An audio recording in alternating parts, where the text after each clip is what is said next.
Greetings of joy, love, and prosperity to all of you, my friends in the Spring Rain Global ecosystem. Good afternoon. After listening to all the talks yesterday and today, my heart is on fire. On fire with love. And I'm afraid it's going to burst because the flame is getting more and more, especially with the inspiration of our CEO and President this morning in terms of the importance and the beauty of love over fear.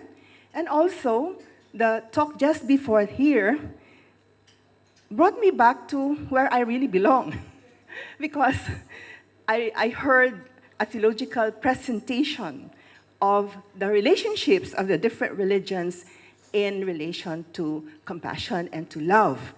And at the same time, it awakened in me the desire to talk on the theology of love from the gospel of Jesus. But that is not my topic. My topic is innovating generational donor relations on stewardship, the Assault PDO experience. So, from my feeling of being brought to the heights just before this moment, now I will have to go down to the reality, the concrete experience of the PDO, the concrete praxis of my own PDO.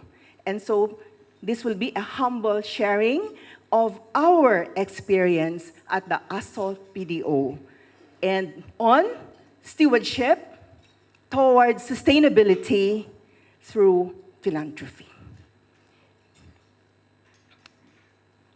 We are now 4 years with SRG. So the first time I met Dr. Glenda, it was really a gift, an invitation from the above to open my reality and my mind to the philanthropy.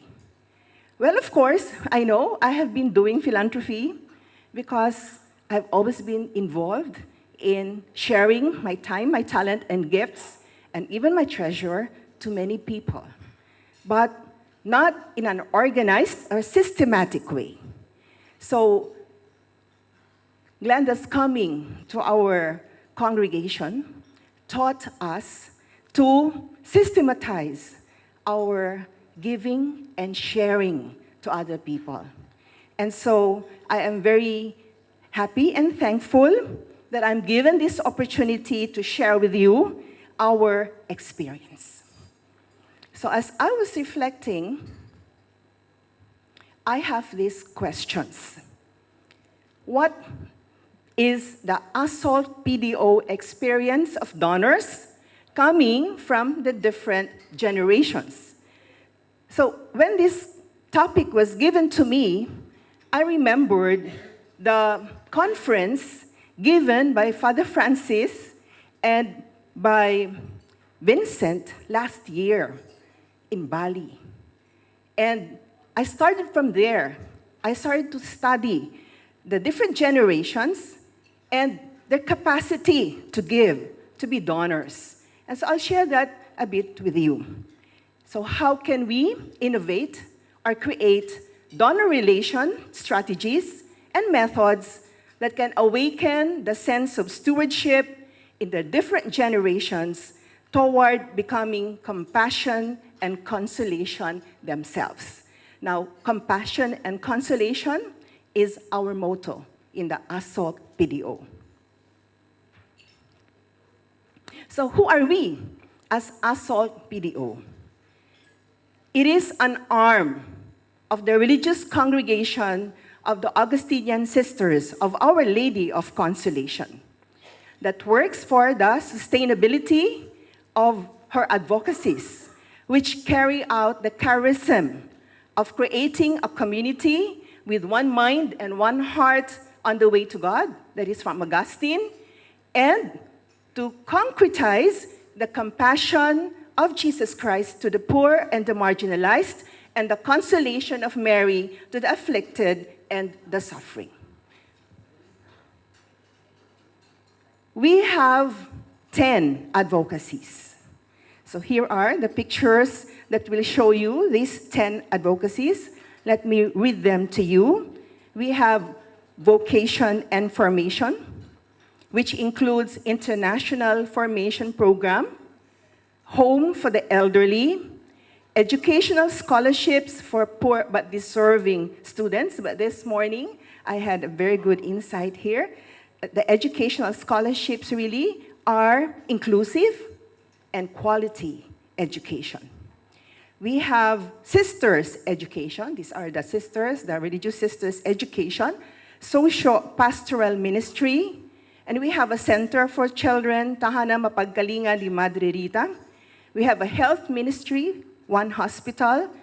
We also have the beatification of the foundress, Venerable Mother Consuelo, integrity of creation, and infrastructure development.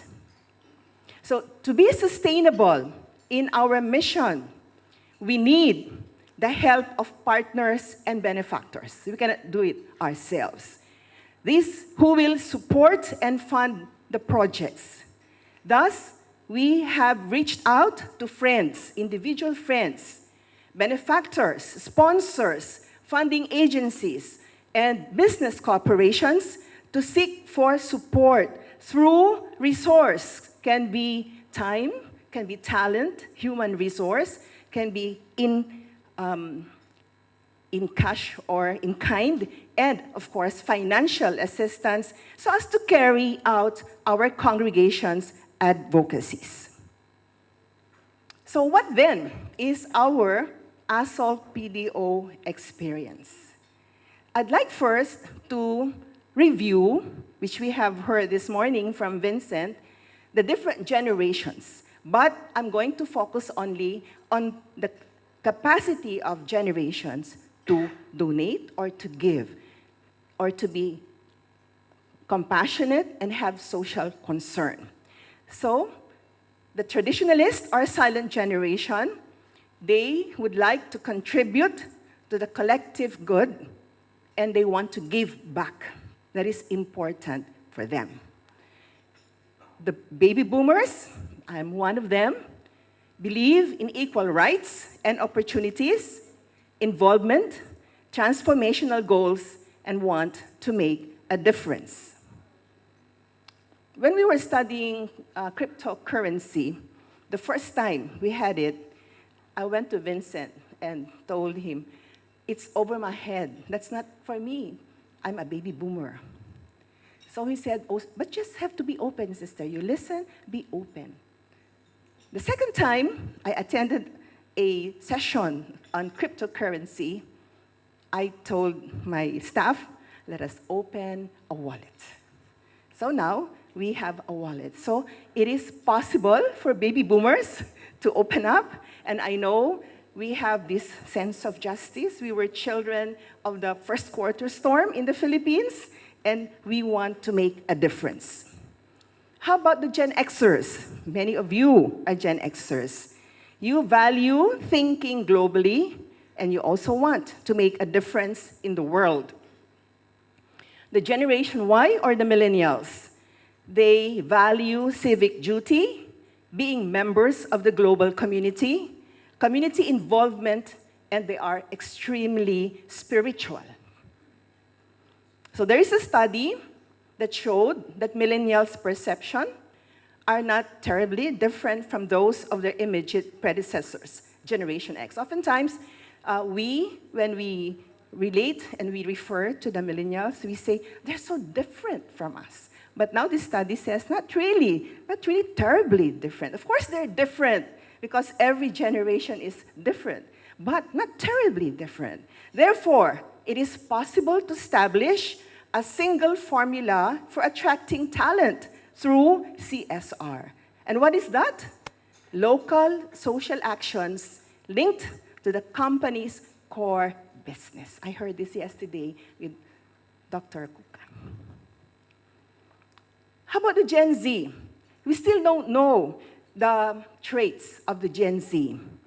because we know the environment where they're growing up, but they're still very young, but they have high or higher levels of technology, and they will make significant changes, especially in the academics, toward accelerated achievement opportunities. They're growing up in an environment of highly sophisticated media and computer technology, and will be more savvy and expert than their forerunners.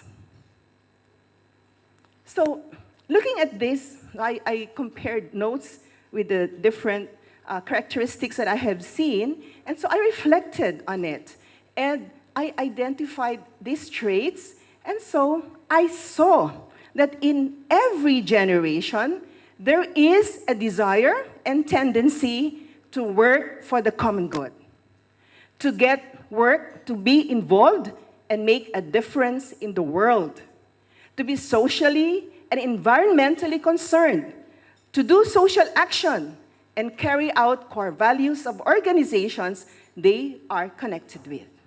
And so when I was reflecting, I said to myself, these core values demonstrate that whatever generations, the human person has an intrinsic philanthropic heart and mind. Whatever generation. Love of others, especially to care and help those in need, is a human and godly virtue within the human heart. For us Christians, love is of God. God has put into the human heart a seed of that divine love, so that each one of us has the potentiality to love self, to love others, and to love God. Love that goes out toward others, love that lays down one's life for another, is the highest expression of our personhood, which gives meaning and fruitfulness to our short existence in this world. Thus, the different generations can be philanthropists in their own rights. So that's my reflection. So now, let me talk and tell you about our own experience. So this is probably going to open your mind, especially for those who are starting your PDO, and also give some suggestions and possibilities on how you can bring your PDO to larger scales. What is the sphere of our influence in the ASALT PDO? So as a congregation, we have Catholic schools, we have social pastoral ministries, and we have foreign missions. So our sphere of influence is quite wide. And when I was looking at the list of our donors, I made a rough computation. 30% of our donors come from the silent and the baby boomers generation. And 30% come from the Gen X and the Gen Y. And the other 35% come from the Gen Z generation. Why? Because we have schools in the elementary and the high school and the college. So this is based on 22 schools all over the country, 11 social pastoral ministries, and 10 communities in foreign missions. And when we say foreign missions, we mean communities outside the Philippines. So in the schools, we cater to Gen Z, children and youth from 4 to 23 years of age, starting from kinder until college graduation. And our faculty belong to Generation X and Y. In the socio-pastoral communities, we have mixed generations because we have families, we have the youth, the children in the basic ecclesial communities, in rural depressed areas, and we also have dormitories and retreat houses. So where we cater to the Gen X and Gen Y and even Gen Z generations. In the foreign missions, we serve parishes, schools, migrant workers, hospital, hospice centers, catechism, basic ecclesial communities, and religious formation. Thus, also, our clientele come from mixed generations. So, I would like to show you what we have done in relation to philanthropy and how we have tried to be stewards of what we have received, and how we also inculcated stewardship to all our donors who helped us in our different projects. So our first, I'm going to give you only 4 advocacies of the 10. So the first advocacy I would like to share with you is our educational scholarships. So from now on, I'd like to call it, this is inclusive because it includes everyone. And the educational scholarships usually are given to those who are underprivileged, those who have the gifts, but they could not go to school. So it's inclusive and quality. We hope, we pray that when they go to our schools, they receive quality education. So our 22 schools are found in the provinces, in Metro Manila, especially here in Luzon, in the Philippines, and in the Visayas. And roughly, we have 40,000 students, all in all. And these students, most of them belong to generations Y and Z. And we have around 2,100 administrators, sisters and lay, faculty and non-teaching personnel who are baby boomers, Gen Xers, and Gen Yers. So you have 40,000 pupils and students, you have 2,100 personnel, and so therefore, these are our potential donors.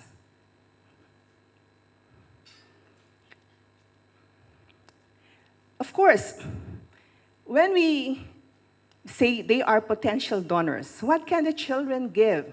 Or what can teachers give? In the Philippines, the teachers are still in the poor level in the society. So what can they give? But I always remember, I think I read this somewhere in PCP2, no one can be so poor not to be able to share. And from the experience of our people, the poorest in our communities, in the rural areas, are very generous people. And so, even if the little children can only share 1 peso of their allowance for a project, that will become a big amount if you have 40,000 students. So there, we are inviting our students to develop their capacity to give. So it starts with a small amount. And when it comes from their allowance, it becomes an offering that they have. And they learn to give as young as they are. And when they give, what happens? They develop a habit of giving. They value generosity. They will understand love and concern for others. And they will also understand justice. So with the spirit of philanthropy, or love of humanity, being developed in the students and the young ones, we could carry out an important aspect of our charism in education. And that is building communities with one mind and one heart on the way to God, and being channels of compassion of Christ and consolation of Mary in the world. So our activity of philanthropy is not separate from our vision, mission, and goals, and our core values. So I would say it's not so much, it's not so much the amount that the children give or even our staff give, but it is the generosity they have in the hearts and their desire to be able to uplift someone who wants to go to school will be enough. But as also I have heard yesterday, when you have the mission, you don't worry about the money because the money will come. And that is also my experience. So I am not afraid if I only get 1 peso once in a while, because at the end of the year, that's already million. Yeah, okay. So how are we trying to develop this philanthropic heart in the students? We have the alcansya. We learned this from Father Ray. Father Ray. And now Father Ray, it is an institution in our PDO. Every year, it's either Christmas season or Lenten season. So it's an offering of love.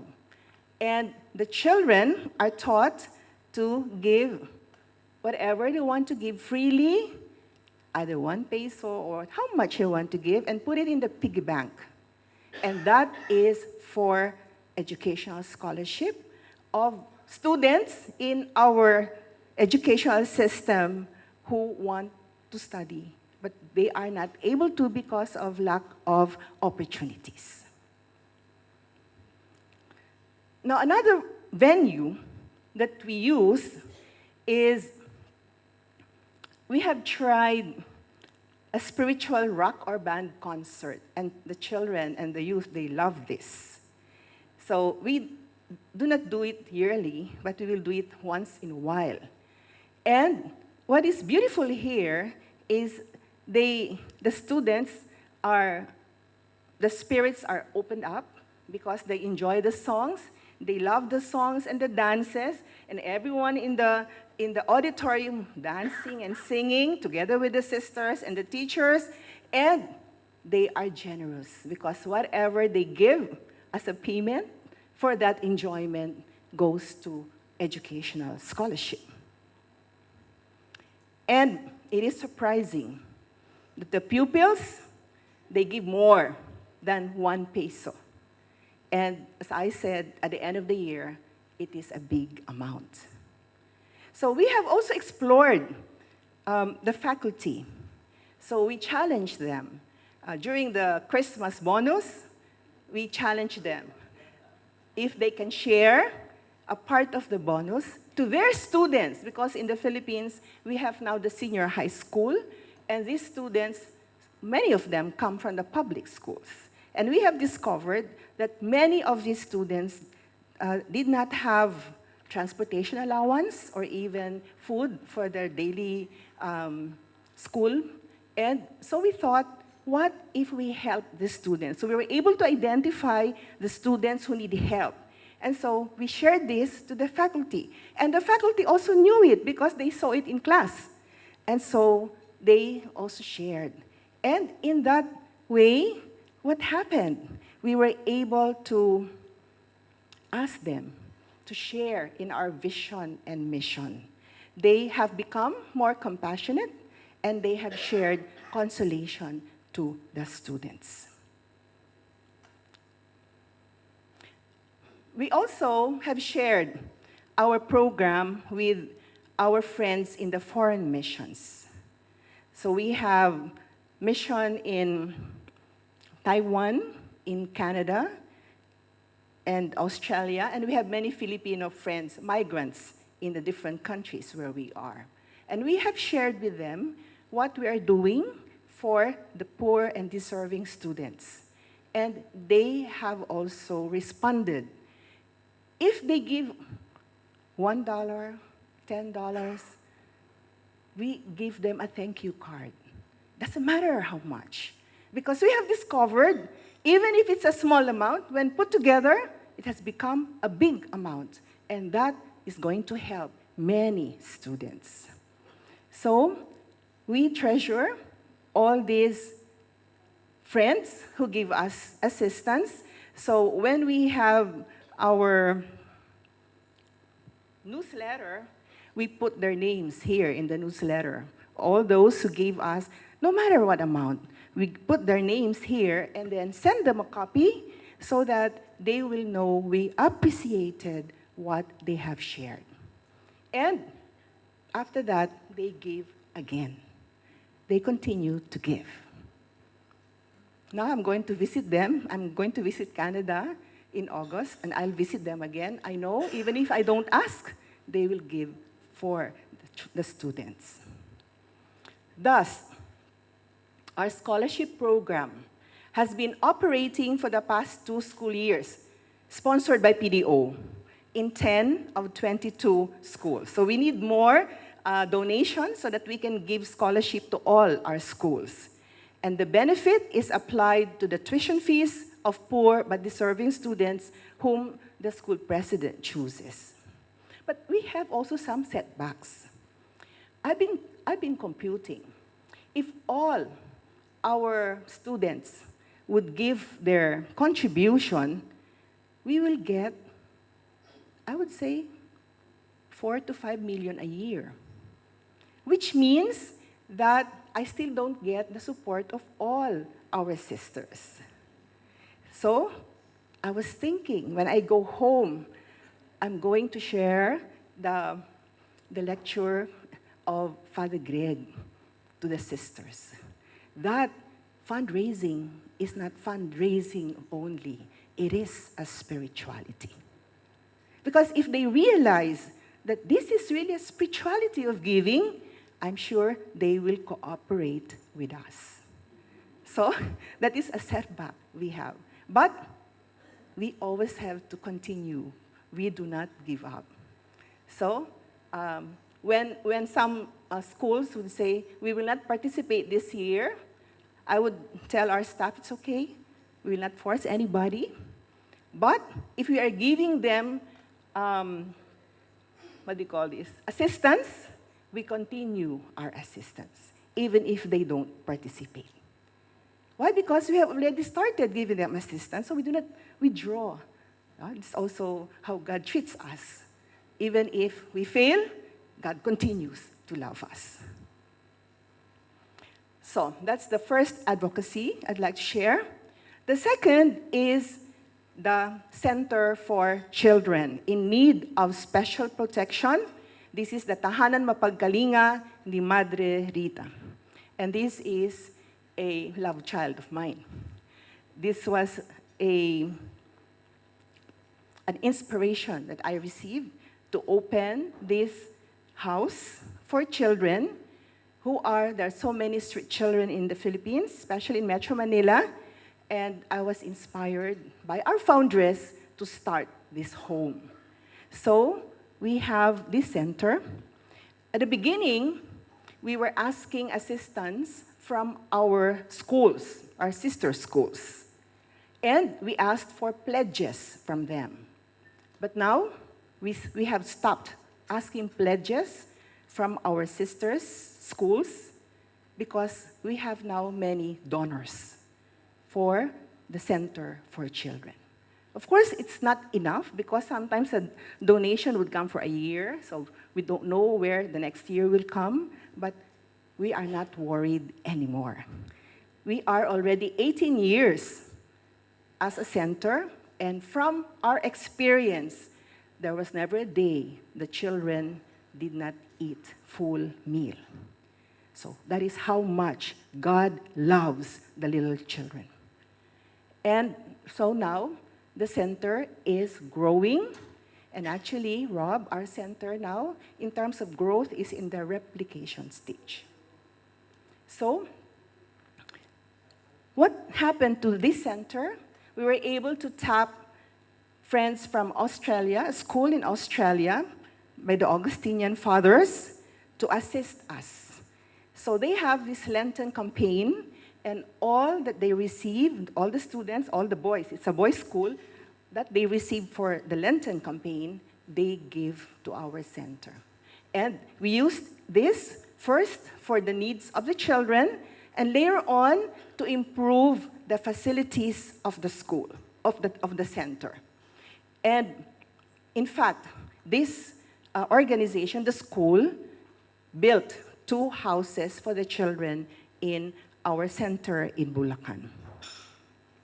And we were blessed because of spring rain. We were blessed. I had a chance to meet Deacon Steve. And as I have learned it also from Glenda, we make friends. So when I first met Deacon Steve, I never talked about my need. I just made friends. But I gave him the newsletter. After he received the newsletter and he reached US, he read it, he became interested in our center. So it took us 2 years to build a relationship until I invited him and his group to come to our convent and stay with us. And then that started the coming of the donations. We also have the Conrad Hilton for sisters. So all the sisters who are here, you can ask easily. As long as you comply with all the requirements, you can get $15,000 for Center for Children and the other say needs that they are helping or they're giving assistance to. Then I also have the Cleophas Foundation who help in the educational needs of the children. So the Tahanan Mapagkalingan ni Madre Rita has already tapped different funding agencies and friends to assist us. But of course, this is on a year-to-year basis. So at present, we have 28 resident children, but we have replicated in Bacolod. So this center is in Bulacan. Now we have replicated in Bacolod. So we are starting another center, which is a community-based center in Bacolod to take care of the children. The Augustinian Sisters, the TMMR lay staff and volunteers care for, protect, and empower these children to grow in a child-friendly environment. The third advocacy is the socio-pastoral ministry. So this is something new, but I know it's not new because in the Archdiocese of Manila, you have the Segunda Mana. You have different ways by which we get assistance. So we receive gifts. We have friends from Italy, friends from Canada who sent us boxes of clothes, whatever. And so we decided, let's put up a thrift store. So Norma gave the name, Tindahan ng Masa. And in the thrift store, we decided that we will really sell at a very low cost because we don't want to give it for free.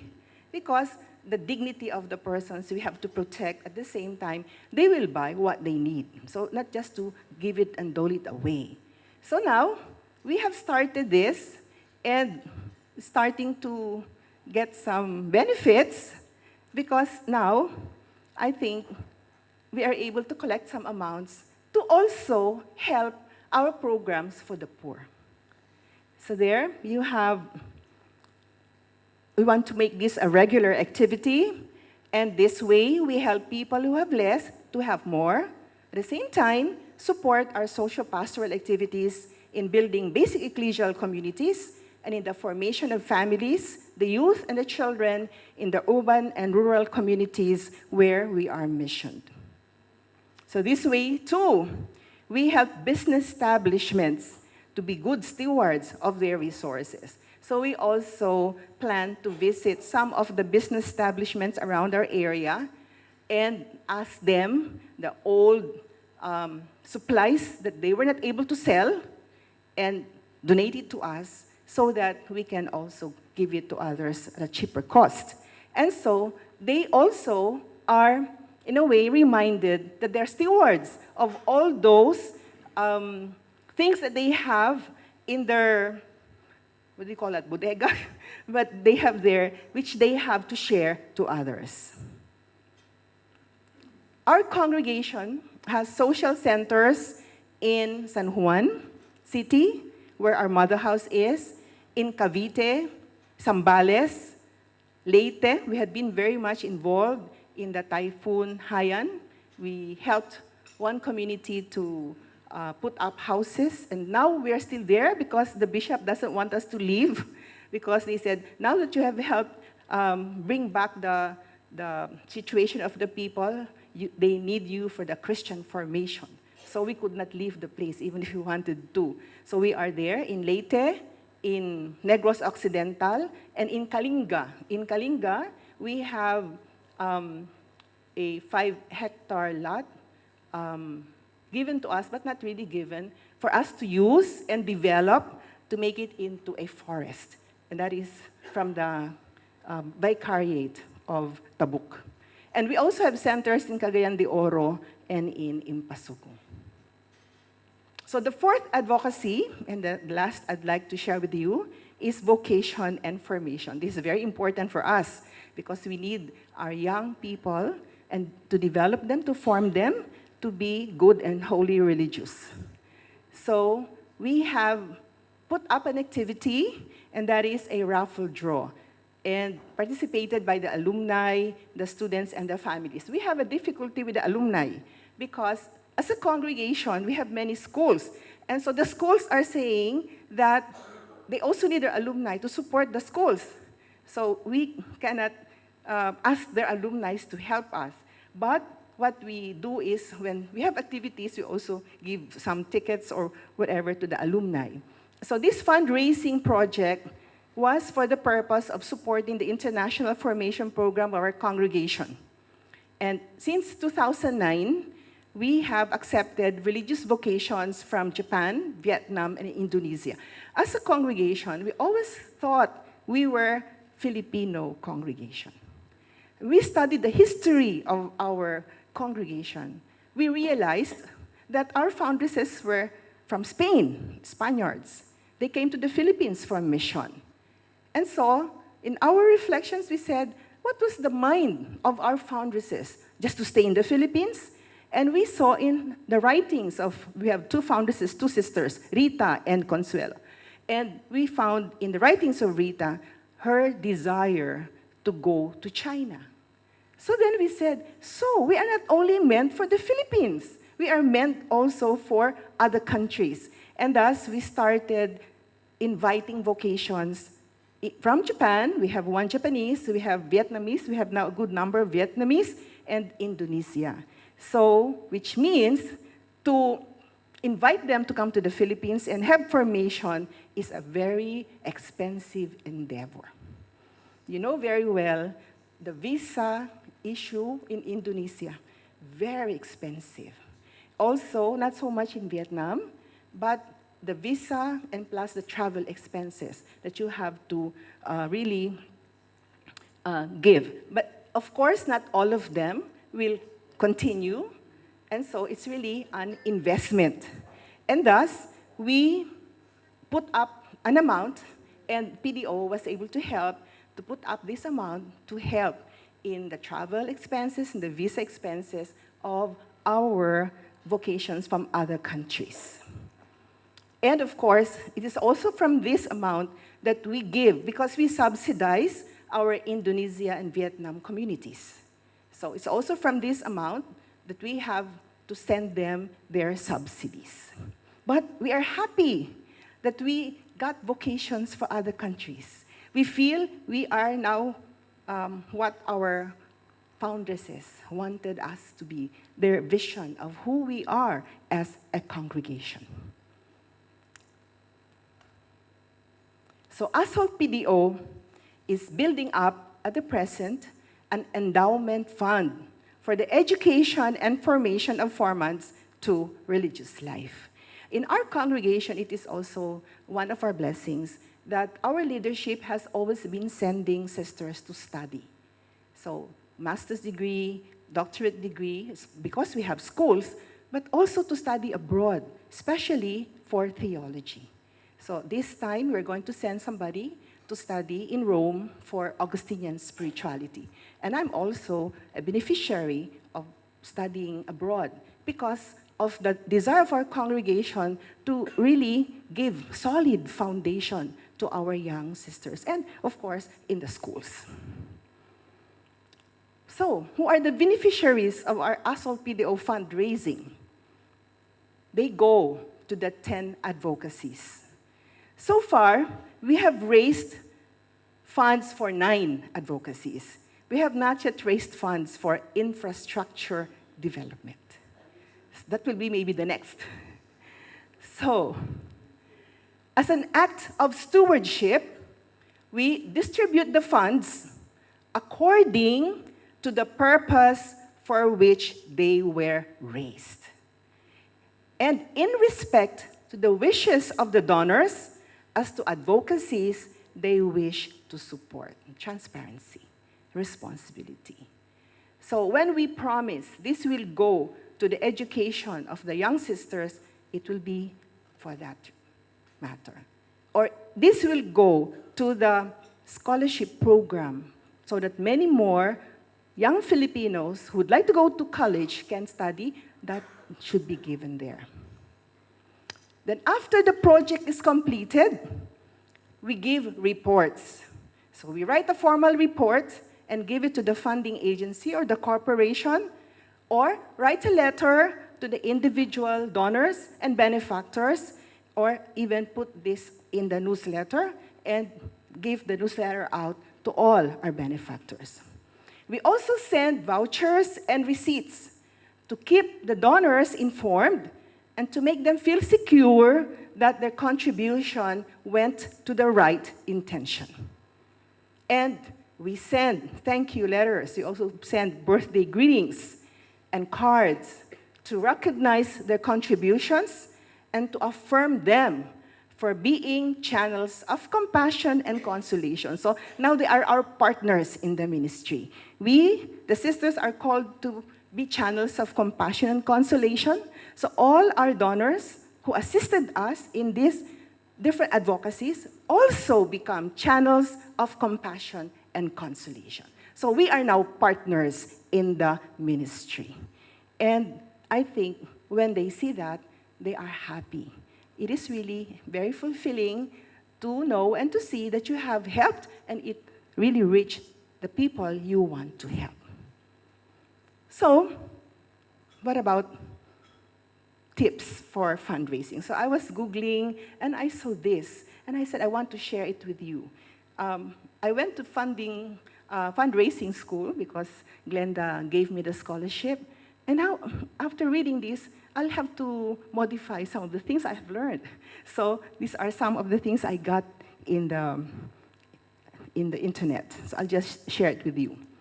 What are the tips for fundraising for the different generations? Traditionalists, offer them conservative planned giving and financial management. Have one-on-one meetings and ask their advice. No email fundraising here. The more personal, the better. They will respond to traditional solicitation strategies like personal letters and face-to-face meetings. I learned this in the fundraising school. So why? Because the big philanthropists are in the silent generation. How about baby boomers? Put them out front in the spotlight. They want to be important. Get them involved. Allow them to find self-fulfillment through work with your organization. Offer them more aggressive planned giving and financial management tools. They know what to do, and appeal to their idealism. How about the Generation X? Use humor in appeals. So you can have a buddy-buddy talk, and then you can start to talk and tell.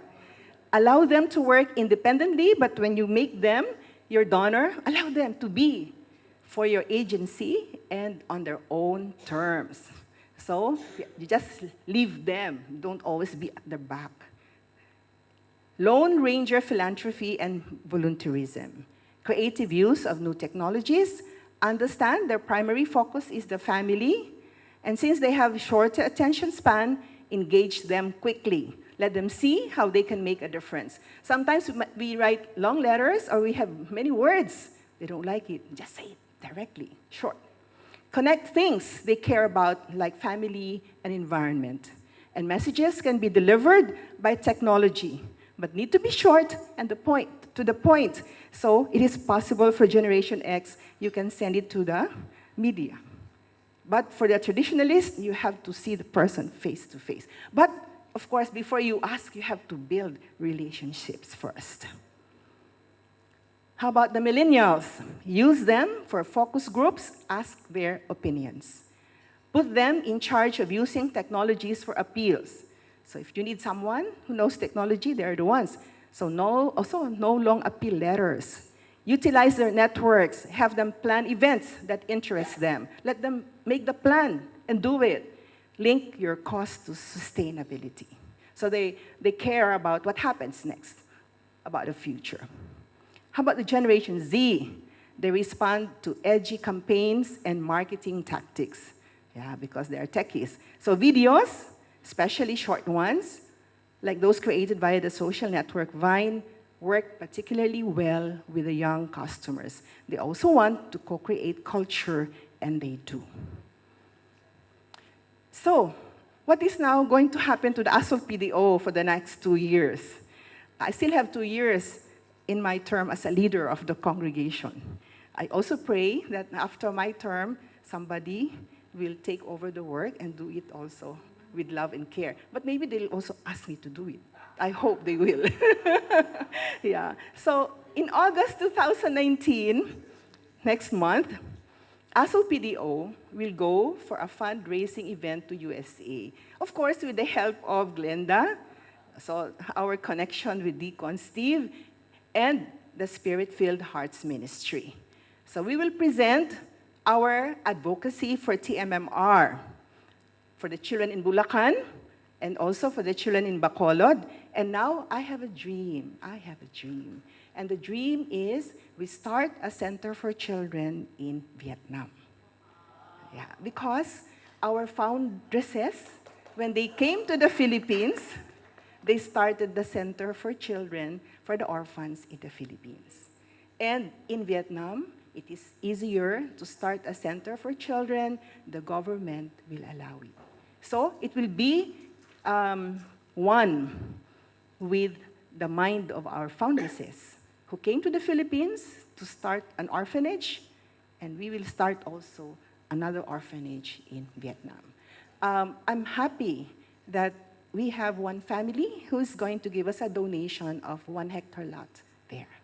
So it seems God is preparing the way. Because at the moment, we are in Ho Chi Minh as a formation house. So we have invited many Vietnamese to come. And at the moment, we have already around 12 Vietnamese who are with us. And there are still many more there. And so now I think it's right time for us to go out for a mission house. And so we will start with the children, a center for children. So when I go to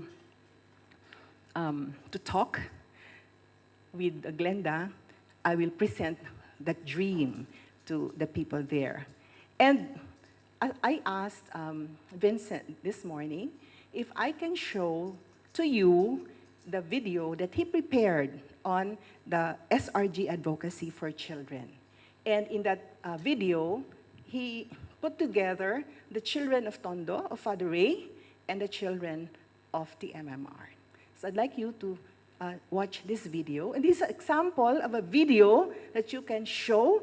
It's short and crisp, but it gives the message very clearly. Can we have it there?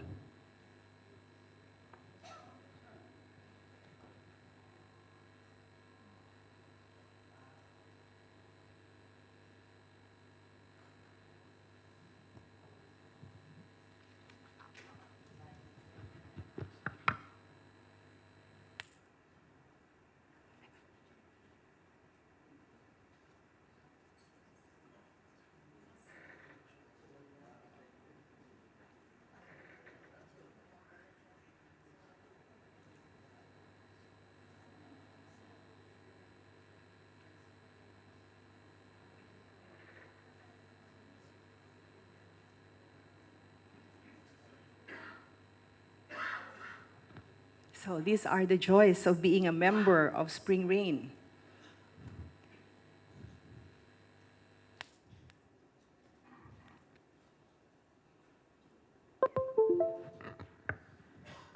The situation, they're very poor. The children, they eat once a day. They cannot eat full meals. They don't have a place where they can sleep. Many of them are just picking garbage just to survive.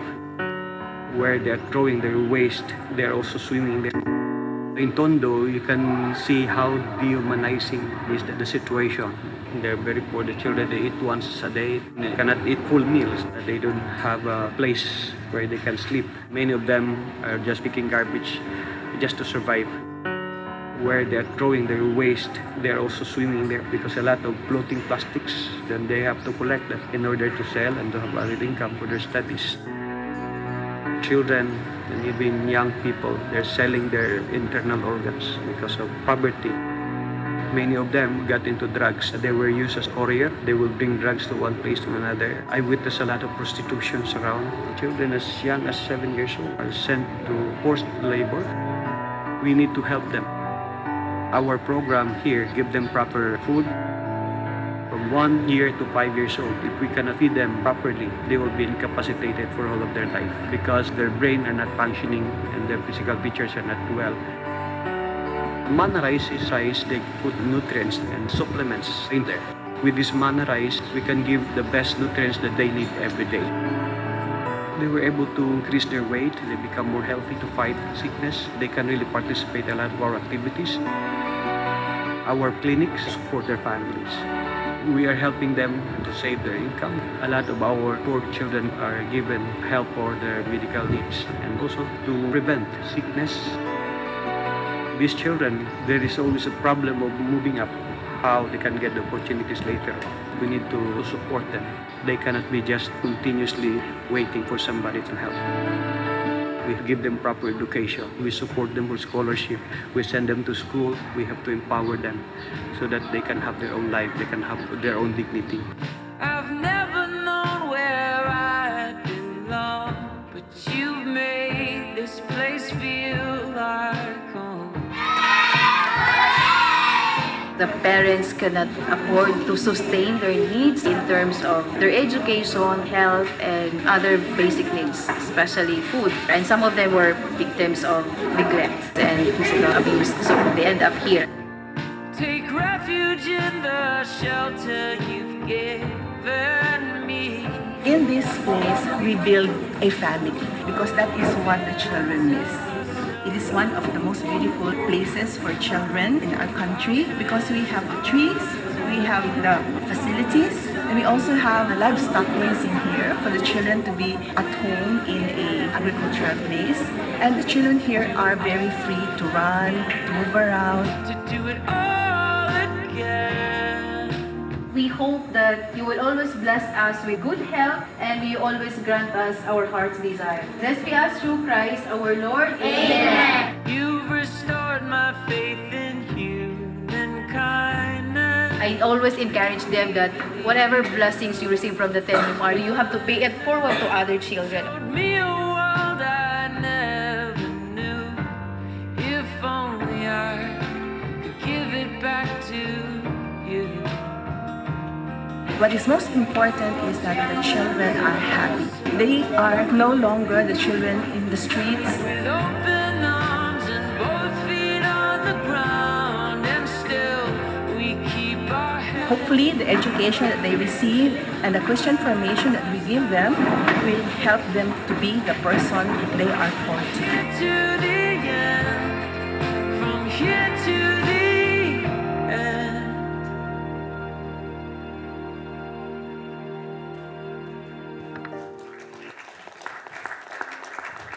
So that is not only the advocacy of Father Ray and myself, is the advocacy of Spring Rain that we're bringing around. And also there are other groups here, other agencies that also take care of children. So for the next year, 2020, we have earmarked to invite well-known spiritual master to give conferences, inspire the spiritual life of the millennials and the Gen Z youth in our schools. And of course, this is also to help increase our funds for the scholarship program. And this time, we will try to make proposals. We have tried making proposals. We have sent a few, and we were able to get, but of course, we only did a few, so we only got a few. So probably now, if we will make it more systematic, we will be able to get more help. But we really need the assistance of Spring Rain. How to really write a proposal that will be acceptable to the granting agencies, and of course, where do we lodge these proposals for the sustainability of our advocacies. So, it's so beautiful to work together. Because if you do this alone, what do I know of this? I'm a theology teacher. But because of Spring Rain, I have learned a lot. I have discovered many possibilities of helping our people. So if there is a fire in my heart, I can do something. It's not only going to stay there. I can do something because I have the infrastructure and the technology to be able to help. Conclusion. Our ASOL PDO fundraising activities are thus anchored on the charism and values of our religious congregation. Through philanthropic fundraising, we teach our clientele and stakeholders to develop love and compassion for the poor and give consolation to others, especially to the less privileged in the community. When persons and agencies partner with us in mission by donating their goods and resources, we emphasize the value of stewardship of goods and resources in the same way that we also grow in our stewardship of all the things we receive as donations to the PDO. By channeling the funds to the right advocacies for which they were donated, our stewardship of the goods of the earth is exercised and the grace of God is multiplied. In the process of fundraising, we touch the hearts and minds of persons from all generational groups and believe that each generation has potentiality and capability for philanthropy, for loving and caring fellow human beings.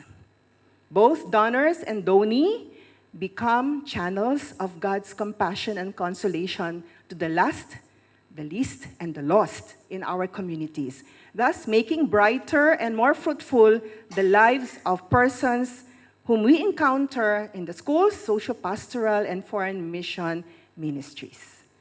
Be God's compassion and consolation. Thank you.